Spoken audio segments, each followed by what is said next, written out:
средствата се обезбедени од кабинетот преку Министерството за транспорт и врски, преку буџетот на Република Северна Македонија. Средствата се околу 3 милиони денари, тоа се приближно 50.000 евра. Како што можете да видите пред година дена каква беше ситуацијата, каква е сега, значи многу е подобрена, значи ромите тука што се може да се движат по нормално и слободно, нема веќе кал. Инаку ние како кабинет располагаме со 20 милиони денари за 2019 година и тие 20 милиони денари, 3 милиони денари обезбедивме за овој дел, значи за реновирање на оваа улица. Тото година располагаме со 40 милиони денари, се надеваме дека и другите улици што се во Берово ќе ги направиме. Исто така ова е само реновирање на дел, крак од улицава, првиот крак, вториот крак или втората фаза ќе бидеме да ја направиме до година. Мислам годинава, така да ќе се обидеме да обезбедиме средства и наши средства и се надам и од градоначалникот, така да вие средства што ги даме, така да направиме потикт на општините и они да учествуваат. Видете, пред се да честитам на новата година граѓаните на Берово, на градоначалникот, на општината и за одличната соработка со општината, што успеавме да направиме една ваква прекрасна улица што не го очекува може моите сограѓани роми, но еве делата се навидели, не може да се видат дека се е супер направено убаво и втората фаза што треба да направиме и таа ќе ја продолжиме.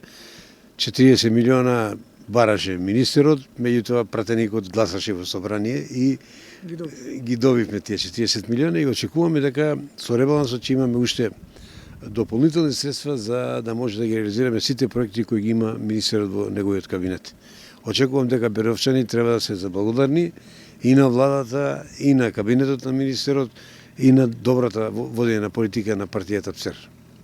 Улицата, како се каже министерот, 3 милиони денари, инаку истата е изградена во должина 336 метри, прва фаза.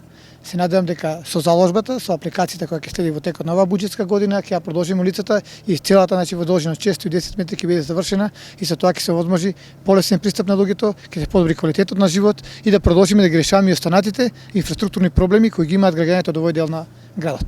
Чест ми е да сум тука во Берово, да соработувам со почесниот градоначалник, како и голема благодарност до министерот Музафер Бајрам и пратеникот Самка Ибримовски.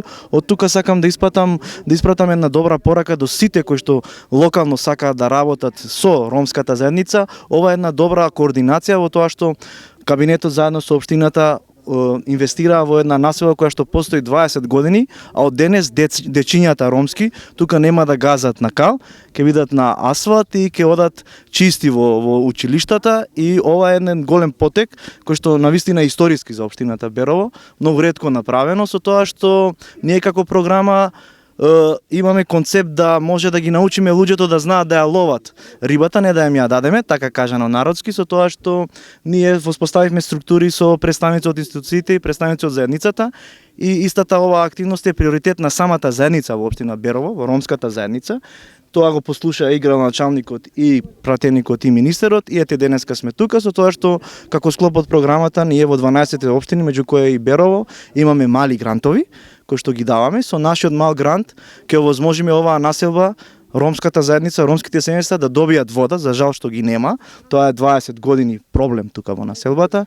Така да со тоа ќе решиме еден долгорочен проблем и во иднина планираме исто така да разгледаме можност за детален урбанистички план да добие населбата која што би била многу поуредна и ромите би биле рамноправни граѓани како останалите во општина Берово. 30 години гласаме калтуа, како не сме задоволни? Задоволни.